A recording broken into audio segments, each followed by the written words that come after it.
And welcome back to another episode of PC 419. We've got the Seagate FireCuda 520 here, 1TB model for you guys. But have you ever wondered what the PCIe Gen 4 NVMe drives and how much quicker it is compared to your Gen 3 3.0?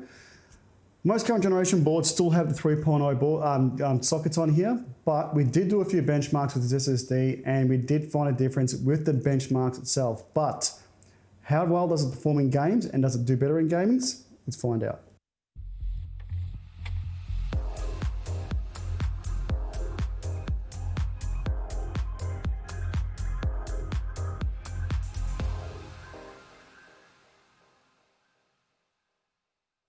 Okay, so before we do start off, let's have a look at some of the key advantages the 520 has over any other SSD that's out there that's not running PCIe Gen 4.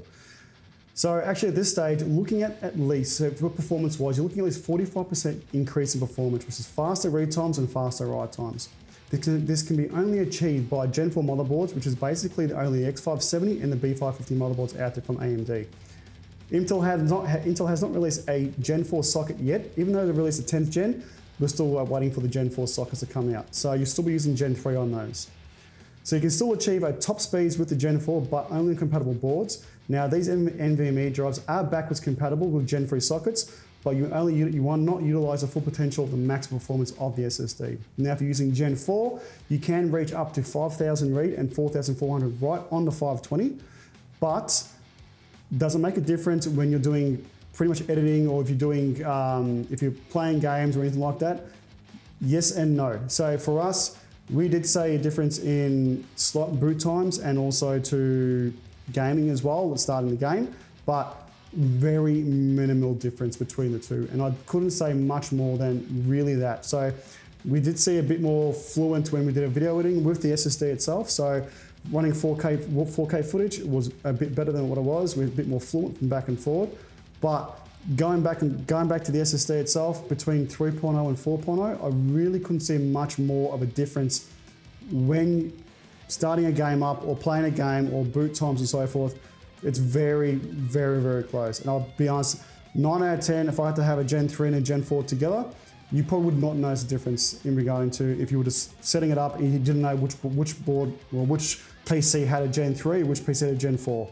That's how close it is. It's literally only the benchmarks that show the true results. But with the 520, you can utilize the 8060 controller, which AMD has got on the X570 boards, can reach up to 5 gigabits per second. It's easily upgradable for you can do, and these NVMe drives are PCIe Gen 3 platform compatible, but you obviously won't reach the same speeds. So where can we start off from this? They go from 500 gig all the way up to 2 terabytes. And also too, what is probably another thing you've got advantages to this as well at the same time is you do have the Seagate software. So any firmware updates come out or upgrades, or you need to do diagnostics on the NVMe, we'll have that link in the description below as well. We can download the Seagate software for this. So if a firmware comes out for the SSD or anything that's required, we'll be able to see. But what we're going to do now is going to move over to the benchmarks and I'm going to show you guys what it's really all about. Now let's have a look at some of the benchmarks I did with the 520 against an ADATA NVMe and a few Samsung 970 and 950 EVOs and EVO Pluses. As you can see from here, there is a big performance and difference in regarding to the benchmarks we did for this. So with the benchmarks itself, you can see that the 520 has taken pretty much pole position on all of their on all the tests with using Crystal Disk Mark, which is the latest version as well.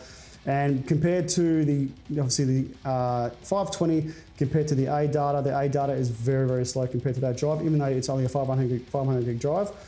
Then compared to the Samsung EVOs and EVO Pluses, and you can see on here what the difference is between these two drives going forward. Okay, so now the big question, is a drive worth the upgrade? For a $500 drive, AUD, if you're running a Gen 4, I'm gonna say yes, because you utilize the full capabilities of the Gen 4 board and the full bandwidth of the NVMe drive. But if you didn't have this card, if you didn't have a Gen 4 board and you wanted to buy a Gen 4 NVMe, just bear in mind that you're not gonna get the full capability or full bandwidth of the NVMe drive itself. You wanna make sure that if you are looking at upgrading in the near future, say 1 to 2 years maximum, that you are going to be going to a Gen 4 board, then I'll say yes, do buy one, because eventually you will use the bandwidth up and you'll be able to use this full capability of the, well, example for the 520 here, and in any other brands at the time as well.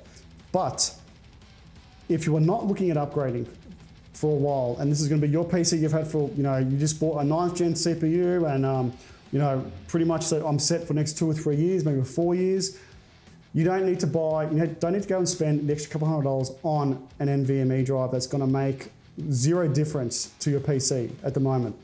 You are not buying anything better, you're not buying anything worse, you're just not buying the same technology, you haven't got the same bandwidth as you currently would have with the Gen 4 board. So it's really up to you on this decision if it's really worth buying. So for a 500 gig NVMe drive that is Gen 4, it is a lot of money. You can buy other cards out there for a couple $100 less with the same amount of size on there, and you will see very minimal difference in it. Now, as you saw in the benchmarks, yes, there was a big difference in the benchmarks. And I would say, yes, you'll get a significant performance increase if you're pretty much video editing, or if you're doing scrubbing on a drive or anything like that. But game performance, I saw zero difference whatsoever. Even boot times was very minimal difference between the two. Booting in the Windows was very minimal difference between the two. So you're either buying it because you are going to utilize the bandwidth, or you just want to buy it because you're an enthusiast. But particularly if you have a Gen 3 board now and you're not looking at upgrading in the future, too far in the future, you can save yourself a couple $100 just by buying a lower tiered SSD from Seagate itself or any other brand that's out there.